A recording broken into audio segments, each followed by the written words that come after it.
pemirsa setia kita nih ya, Ibu Rile Silalahi. Selamat malam Tajam, mau tanya lagi. Kita dilarang makan darah, tapi kita minum darah Yesus setiap perjamuan, walaupun itu hanya sebatas lambang yaitu anggur. Silakan Pendeta. Terima kasih. Kita baca dulu ayat-ayat yang terdapat dalam Yohanes pasal yang ke-6 ayat 53 sampai ayat yang ke-56. Boleh tolong dibaca ayat-ayat ini? Saya buka juga kitab saya. Oke, saya sudah di Yohanes pasal 6 ayat ke-53. Benar Pendeta? Ya. Oke. Iya. Ayat ke-53, maka kata Yesus kepada mereka, Aku berkata kepadamu, sesungguhnya jikalau kamu tidak makan daging anak manusia dan minum darahnya, kamu tidak mempunyai hidup di dalam dirimu. Terus sampai ayat yang ke-56. Barang siapa makan dagingku dan minum darahku, ia mempunyai hidup yang kekal, dan aku akan membangkitkan dia pada akhir zaman. Sebab dagingku adalah benar-benar makanan, dan darahku adalah benar-benar minuman. Barang siapa makan dagingku dan minum darahku, ia tinggal di dalam aku, dan aku di dalam dia. Terima kasih. Jadi pertanyaannya, apa yang dimaksudkan sebelum datang kepada anggur yang melambangkan darah Yesus pada perjamuan? Kita mau lihat dulu apa yang dimaksudkan oleh Tuhan Yesus dalam perkataannya, barang siapa makan dagingku dan minum darahku, ia mempunyai hidup kekal dan aku akan membangkitkan dia pada akhir zaman. Aku akan membangkitkan dia pada akhir zaman kalau ia makan dagingku dan minum darahku. Ini kata-kata Yesus sudah dimulai dari ayat yang ke-25 pada waktu ia menerangkan tentang roti hidup. Tentang roti hidup. Coba kita baca ayat yang ke-40. Sebab inilah kehendak Bapa-Ku, yaitu supaya setiap orang yang melihat Anak dan yang percaya kepadanya beroleh hidup yang kekal, dan supaya Aku membangkitkannya pada akhir zaman. Yesus mengatakan supaya Aku membangkitkannya pada akhir zaman. Apa syaratnya untuk dibangkitkan pada akhir zaman? Syaratnya adalah bila mana orang itu percaya kepada Yesus Kristus.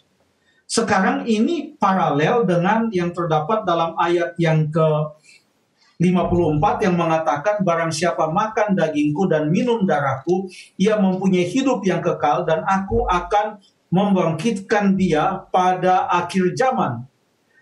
Karena dalam kedua ayat ini ditutup dengan aku akan membangkitkan dia pada akhir zaman, lalu kemudian juga diawali dengan apa yang menjadi persyaratan, maka persyaratan yang ditulis dalam ayat yang ke-40, yaitu percaya kepadanya,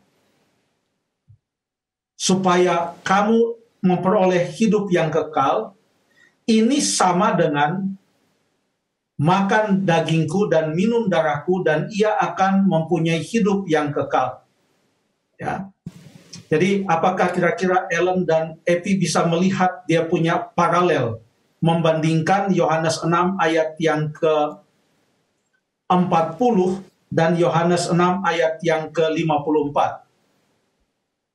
Dua-duanya diakhiri dengan aku akan membangkitkannya pada akhir zaman. Betul kan? Ya, betul. Oke, lalu yang ayat 40 mengatakan, inilah kehendak Bapa supaya setiap orang yang melihat Anak dan yang percaya kepadanya beroleh hidup yang kekal. Dan di dalam ayat 54, barang siapa makan dagingku dan minum darahku, ia mempunyai hidup yang kekal. Berarti makan dagingku dan minum darahku adalah suatu ungkapan Yesus Kristus yang artinya adalah percaya kepadanya. Makanya di dalam Yohanes pasal yang ke-6 ini berulang-ulang ditekankan tentang percaya. Ayat 29.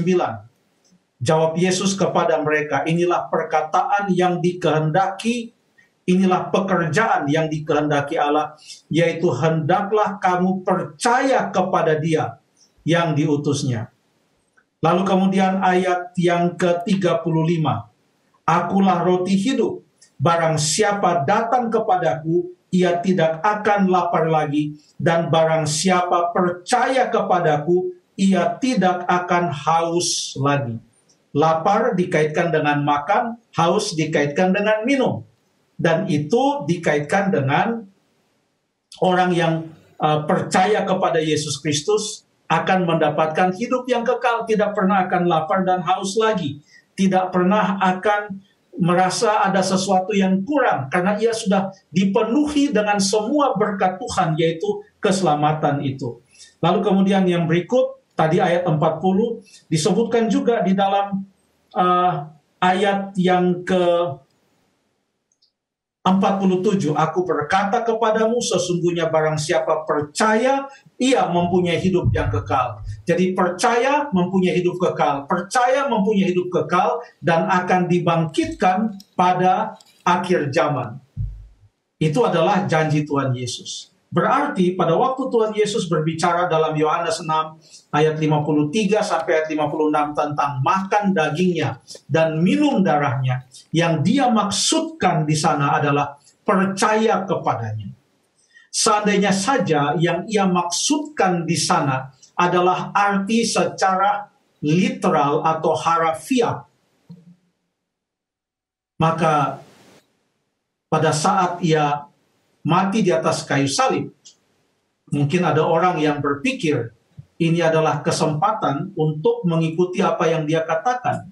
Tetapi tidak terjadi itu. Karena makan dagingnya dan minum darahnya adalah melambangkan percaya kepadanya. Atau itu artinya, bukan melambangkan, itu adalah ungkapan yang artinya adalah percaya kepadanya. Dan hal itu dilakukan, Yesus katakan, oleh memakan roti yang tidak beragi itu dan meminum dari cawan anggur yang tidak beragi itu pada saat perjamuan. Kita baca ayatnya di 1 Korintus pasal yang ke-11 ayat 23 sampai 26. Di dalam Matius pasal yang ke-26 sampai pasal 26 ayat 26 sampai 29. Yang diminum di sana bukanlah darah Yesus. Yang diminum di sana adalah anggur. Dan anggur itu melambangkan darah Yesus. Yang artinya apa? Pada saat kita memakan roti itu dan meminum anggur itu menyatakan bahwa kita percaya kepada Tuhan Yesus Kristus, bahwa oleh kematiannya dan bila mana kita percaya kepadanya, menerima dia, kita akan mendapatkan hidup yang kekal. Dan itu yang Alkitab ajarkan. Jadi semua referensi dalam acara tajam ini kita landaskan pada satu buku, yaitu Alkitab. Terima kasih.